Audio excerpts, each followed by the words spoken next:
Pemirsa, dua balita cacingan di Seluma, Provinsi Bengkulu mendapatkan perawatan intensif di Rumah Sakit M. Yunus Bengkulu. Kedua pasien ini sebelumnya kedapatan dengan kondisi cacing keluar dari mulut dan hidung. Ya, kedua pasien adalah Haira, balita usia baru setahun 8 bulan pemirsa, dan kakak kandungnya yang berusia 4 tahun. Dari hasil diagnosis dokter terkonfirmasi bahwa cacing yang keluar dari mulut dan hidung kedua pasien ini adalah jenis cacing gelang atau askaris.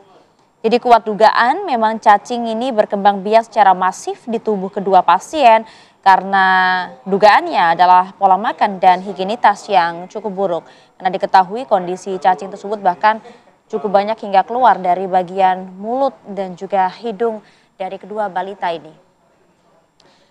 Nampaknya tak hanya berhenti di kasus Raya saja, tapi kita masih mendengar masih ada balita-balita di tanah air dengan kondisi kasus cacingan cukup parah yang kali ini terjadi di wilayah Bengkulu. Kami coba ajak Anda berbincang bersama dengan Kepala Dinas Kesehatan Provinsi Bengkulu, ada Dr. Gigi Edriawan Mansyur. Pak Kadinkes, selamat pagi Pak. Pagi Mbak Arya, Mas Reza. Iya, Bapak boleh diceritakan Pak mungkin mengapa kemudian bisa terjadi kasus cacingan cukup parah ini kepada dua balita nih? Betulkah memang karena kondisi higienitas yang cukup buruk di kediaman kedua balita ini? Sebenarnya dari keluarga pasien, tim kami dari Dinas Kesehatan di Kabupaten Seluma, Puskesmas pun sebenarnya sudah memantau bahwa kedua balita ini bahwa mereka itu gizi kurang sebenarnya. Namun beberapa waktu yang lalu, sekitar 4 hari yang lalu, kondisi dari kedua balita ini, terutama adiknya, mengalami pemburukan. Ya seperti yang diinformasikan tadi, keluar cacing tadi, dan langsung oleh petugas kita dari Puskesmas yang berada di Puskesmas Komerindu Kabupaten Seluma, langsung dirujuk ke Rumah Sakit Daerah Tais. Setelah mendapatkan pelayanan di sana, nampaknya harus perlu mendapatkan pelayanan yang lebih lagi ke dokter spesialis. Makanya dirujuk ke Rumah Sakit Dr. M. Yunus Bengkulu. Dan di waktu pertama kali yang ditangani adalah sang adik yang umurnya 20 bulan. Alhamdulillah sampai hari ini bisa ditangani. Namun kemudian juga kakaknya menyusul yang umur 4 tahun dan ditangani di salah satu rumah sakit swasta di Kota Bengkulu dan langsung ditangani oleh dokter spesialis anak dan dokter bedah anak kalau diperlukan untuk tindakan selanjutnya.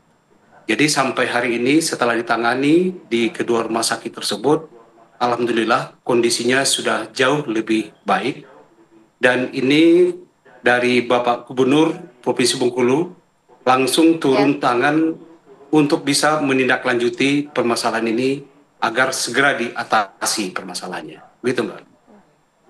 Oke, Pak Kadinkes, ini kalau dari apa yang sudah Anda sampaikan, ini kita juga melihat bagaimana kondisi rumahnya yang ternyata cukup buruk begitu. Apa pencegahan yang Anda lakukan supaya kasus serupa tidak terjadi di wilayah Anda begitu?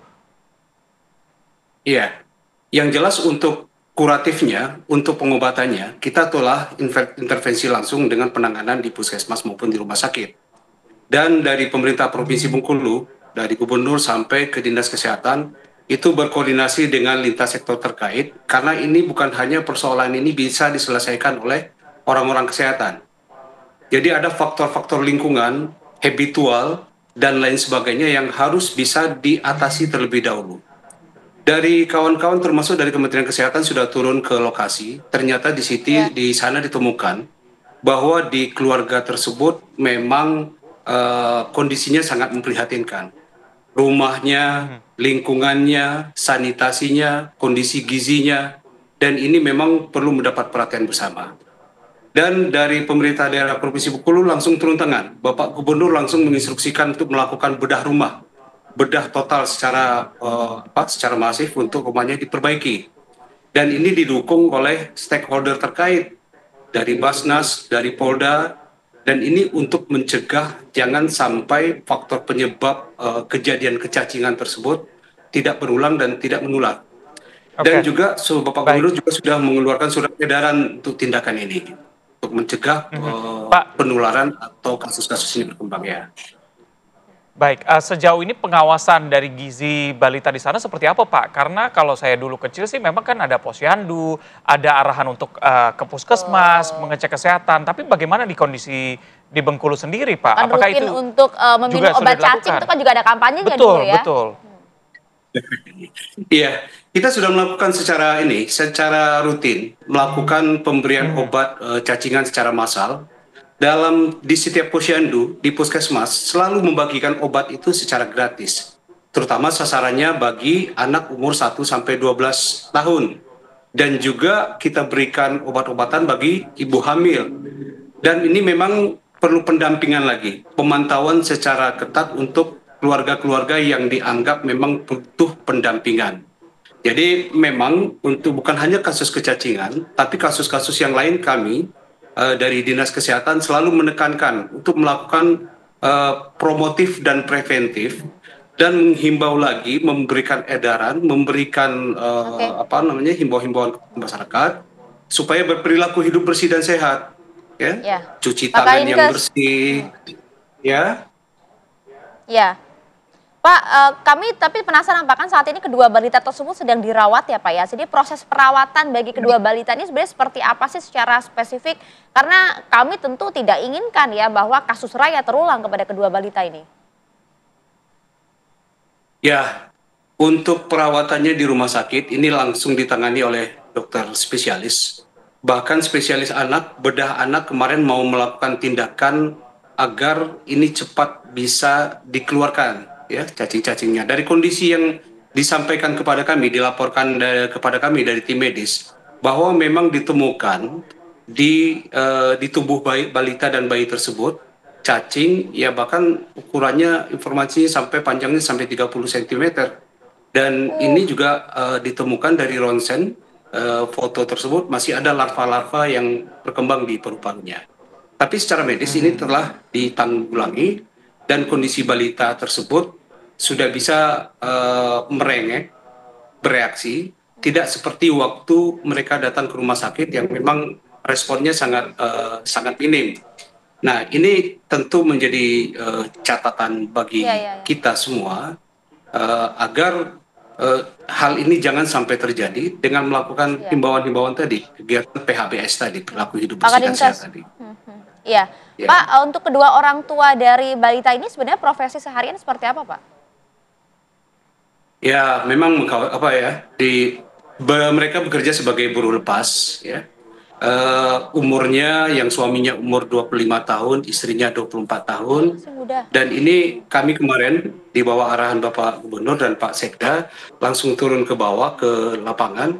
Dari berbagai faktor coba kita lakukan, termasuk dari KB-nya bagaimana, kemudian dari kehidupannya selanjutnya bagaimana. Ini harus didampingi nampaknya agar bisa mengatasi permasalahan ini terlebih dahulu. Untuk jangka panjangnya jangan sampai berulang lagi dan terjadi bagi keluarga yang lain. Baik ya, kita harapkan kita sama-sama menjaga kebersihan dan juga kesehatan, rajin cuci tangan, makan makanan bergizi, supaya keluarga kita dan lingkungan sekitar juga terhindar dari cacing ini. Terima kasih Dr. Edriawan Mansur, Kadinkes Provinsi Bengkulu. Selamat pagi. Terima kasih banyak. Assalamualaikum.